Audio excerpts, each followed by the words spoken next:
Comment agir sur le long terme?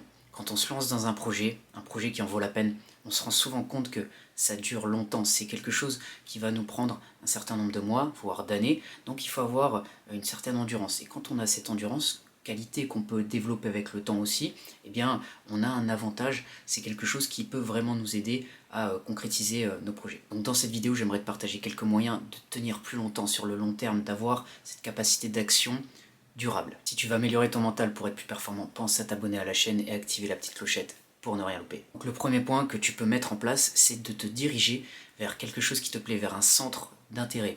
Il faut que le projet dans lequel tu te lances soit lié un minimum à un intérêt, à une passion. Parce que si cette passion est importante pour toi, eh bien tu vas être plus facilement encouragé à passer à l'action, notamment dans les moments difficiles, parce qu'il y aura quelque chose qui va te raccrocher à l'action, ce sera beaucoup plus naturel. Ça peut prendre du temps avant d'avoir ce que tu veux quand tu te lances dans un projet, avant de concrétiser certaines choses. Donc il faut partir pour ce voyage avec un certain nombre de ressources. Et la ressource principale, ça va être ta passion, ton intérêt pour ce que tu fais. Alors soit tu cherches quelque chose qui te passionne, par exemple, qu'est-ce qui me passionne dans ma vie, quels sont mes grands centres d'intérêt, et tu diriges dans cette direction, soit tu crées cette passion de toute pièce. Par exemple, tu es déjà dans une activité, tu te demandes comment je pourrais encore plus l'apprécier, comment ça pourrait encore plus éveiller mon intérêt. Et de cette manière, tu peux, dans tous les cas, trouver quelque chose qui te plaît, même si tu es déjà dans une activité et que tu es déjà lancé. Tu ne feras jamais fausse route si tu associes ta passion à ton projet. Alors aujourd'hui, si tu sors un peu des normes, que tu choisis quelque chose qui correspond un peu plus à ton côté créatif, à ton côté passion, parfois tu peux être jugé. Parce que une grosse partie du conditionnement social nous pousse à choisir quelque chose qui correspond à la majorité des gens et de ne pas prendre trop de risques. Mais si tu prends des risques, tu vas obtenir quelque chose après.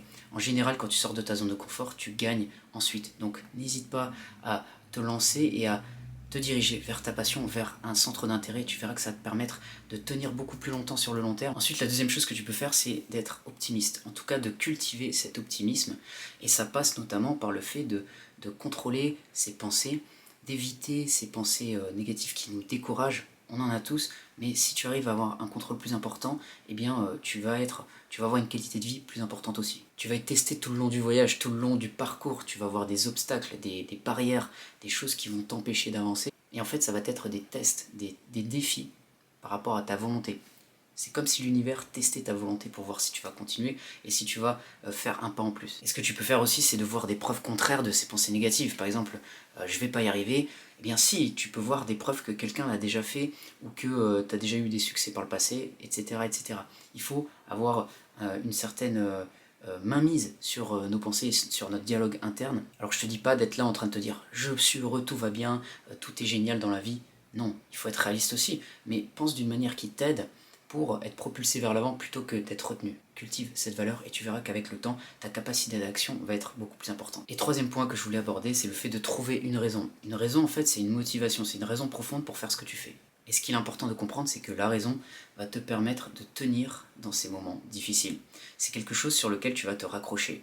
Donc, on a vu notamment l'intérêt, la passion, mais il y a aussi le fait de te dire bien, j'ai une raison forte de faire ce que je fais aujourd'hui, et quand je me concentre là-dessus, eh bien, je peux justement faire une action en plus, je peux tenir plus longtemps, persévérer.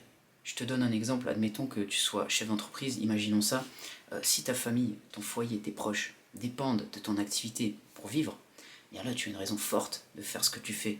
Donc si tu arrives à trouver cette raison et à la cultiver, eh bien tu vas avoir un pouvoir en plus pour justement te motiver. Et les raisons sont personnelles, c'est ça qui est génial, c'est que c'est un peu un art. Les raisons, tu peux en trouver plein, ça peut être par exemple le fait de te dire j'ai toujours voulu ça, c'est quelque chose, c'est vraiment un appel, ça vient des tripes, c'est quelque chose que je dois faire. Il y a plein de raisons différentes, chacun doit trouver les siennes. Je pense qu'aujourd'hui on est trop souvent, la plupart des gens vont être en pilote automatique et vont faire les choses de manière par défaut en fait, sans vraiment trouver une motivation. Et quand on a un sens beaucoup plus profond à l'action qu'on fait, eh bien l'énergie derrière cette action va nous porter et va nous permettre d'agir plus. Donc voilà pour cette vidéo, j'espère qu'elle t'a aidé. Si c'est le cas, tu peux mettre un j'aime, tu peux t'abonner également à la chaîne et je te dis à bientôt pour une prochaine vidéo.